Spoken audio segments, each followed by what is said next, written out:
வந்து செங்கல்பட்டு மாவட்டம் எல்லையம்மன் கோவில் தாண்டி விளம்பூருன்ற கிராமத்துலேருந்து வரேன். எனக்கு 2 பொம்பளை பிள்ளைங்க இருக்காங்க. நான் அதுக்கு முன்னாடி சொந்த ஆட்டோ வச்சுருந்தேன். இப்போ லாக்டவுனில் எல்லாம் போயிடுச்சு. அதுக்கப்புறம் நான் வாடகை எடுத்து தான் ஒரு 3 வருஷமாக ஆட்டோ ஓட்டின்னு இருக்கேன். அதில் வந்து போன வாட்டி ஆளுநர் ஐயா கிட்ட வந்து அவார்டு தரேன்னு சொல்லியிருந்தாங்க. அப்போ என்னை கூப்பிட்டாங்க. நான் வந்தேன். அப்போது ஐயா கிட்ட நான் ரெக்வெஸ்ட் வச்சேன், இந்த மாதிரி எனக்கு வாடகை வண்டி ஓட்டுறேன், எனக்கு சொந்த வண்டி இருந்தாக்கா கொஞ்சம் நல்லாயிருக்கும் அப்படின்னு சொல்லிட்டு போயிட்டேன். நான் சொல்லி ஒரு 3 மாதம் ஆயிடுச்சு. நான் அதை சொன்னதோடு சரி. அதுக்கப்புறம் அதை நான் ஃபாலோலாம் பண்ணலை. அதுக்கப்புறம் எனக்கு ராஜ்பவன்லேருந்து கால் வந்தது, இந்த மாதிரி உங்களுக்கு ஆட்டோ இது பண்ணியிருக்காங்க, நீங்கள் வாங்க அப்படின்னு சொல்லி கூப்பிட்டாங்க. சரின்னு சொல்லிட்டு வந்து பார்த்தா அது மாதிரி ஆட்டோ உங்களுக்கு ஓகே ஆகிடுச்சி அப்படின்னு சொன்னாங்க. நான் அதை நினச்சி கூட பார்க்கல இந்த மாதிரி கிடைக்கும்னு சொல்லிட்டு. ஒரு நாளைக்கு எவ்வளோ மணி நேரம் ஆட்டோ ஓட்டுவீங்க? நான் அங்கேருந்து எங்கள் ஊர்லேருந்து பஸ் ஏறுது 6 மணிக்கு ஏறுவேன். இங்கே வரத்துக்கு 9 மணி ஆகிடும். 9 மணிலேருந்து வண்டி எடுத்து ஓட்டினேனாக்கா எனக்கு அன்றைக்கி ஃபுல் டே ஓட்டுவேன். நைட்டு 7 மணிக்கு பஸ் ஏறுவேன். திரும்ப அங்கே போகிறதுக்கு 9:30 10 கிட்ட ஆகிடும். ஒரு டைமு 12 மணி கூட ஆகிடும். ஏன்னா சவாரி கிடைக்காது மாதம் எண்ட் ஆகிடுச்சுன்னா. அப்போது வாடகைக்காச்சும் வண்டி ஓட்டி தானே ஆகணும். அதனால் வண்டி ஓட்டுற மாதிரி இருந்தது. இப்போ சொந்த ஆட்டோ இருக்கிறதுனால எனக்கு இன்னும் கொஞ்சம் டைம் இது இருக்கும். டெய்லி வாடகை 400 கொடுக்கணும்.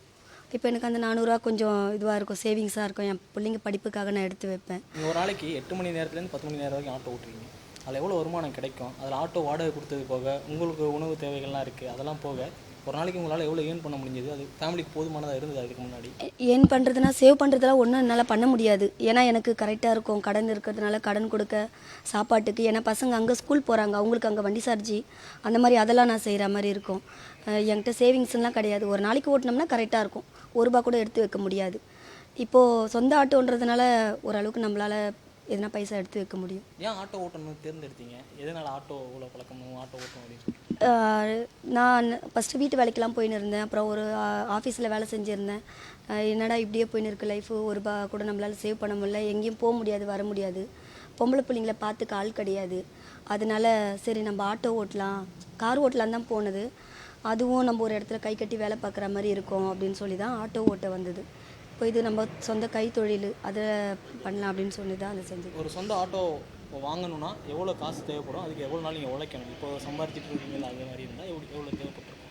எனக்கு தெரிஞ்சிருந்தா இந்த குறைஞ்சது எனக்கு இந்த ஜென்மமே பத்திருக்காது. ஏன்னா அந்த அளவுக்கு தான். ஏன்னா இது ஆட்டோவோட ரேட்டு வந்து 3,35,000. நான் இப்போ அந்த ஆட்டோவுக்கு அவ்வளோ கொடுத்து என்னால் வாங்கலாம் முடியாது. அது எட்டா கனி தான் அது எனக்கு. அது எனக்கு சொந்த ஆட்டோ வாங்குன்ற அந்த ஐடியாவே கிடையாது. நான் ரிக்வெஸ்ட்டு தான் பண்ணேன் ஐயா கிட்ட. அது எனக்கு கிடைக்கும்னு நான் நினச்சி கூட பார்க்கல. அது கடவுள் கொடுத்த கிஃப்ட்டு தான் எனக்கு. ஆளுநர் ஐயா இல்லைனா எனக்கு இது கிடச்சிருக்காது. அவருக்கு தான் ரொம்ப ரொம்ப தேங்க்ஸ் பண்ணணும். ரொம்ப நன்றி. நினைக்கிற பெண்களுக்கு என்ன சொல்ல நினைக்கிறீங்க? வீட்டை விட்டு தாண்டி வந்து உழைக்கணும் அப்படின்னு நினைக்கிறாங்க. ஆட்டோ ஓட்டுறது மட்டும் இல்லை, நிறையவே இருக்குது. அவங்கக்குள்ளே இருக்கிற டேலண்ட்டை அவங்க தான் கண்டுபிடிக்கணும். எனக்கு இது வேணும், இது என்னால் செய்ய முடியும்னு அவங்க நினைப்பாங்க. அதை கண்டிப்பாக அவங்க செஞ்சாங்கன்னா வரலாம். வீட்லேயே அடைஞ்சு கிடத்தாலும் அது இதுவும் கிடையாது. நம்ம சொந்த தொழில் ஏதாவது இருக்கணும். எனக்கு தெரிஞ்சு ஒரு இடத்துல வேலை பார்க்குறதோட சொந்த தொழில் பண்ணணும். அது எந்த வேலையாக இருந்தாலும் சரி, பூ கட்டி விற்றாலும் சரி, இல்லை ஒரு டைலரிங் கிளாஸ் போனாலும், ஆட்டோ ஓட்டினாலும், கார் ஓட்டினாலும், நம்ம சொந்த தொழில் பண்ணோம்னா அது நல்ல விஷயம். வீட்டில் அம்மா இருக்காங்க, ஹஸ்பண்டு, மாமியார், 2 பசங்க, நான். அவங்க என்ன வேலை பார்க்குறாங்க? அவர் வந்து கூலி வேலை தான் செய்கிறாங்க.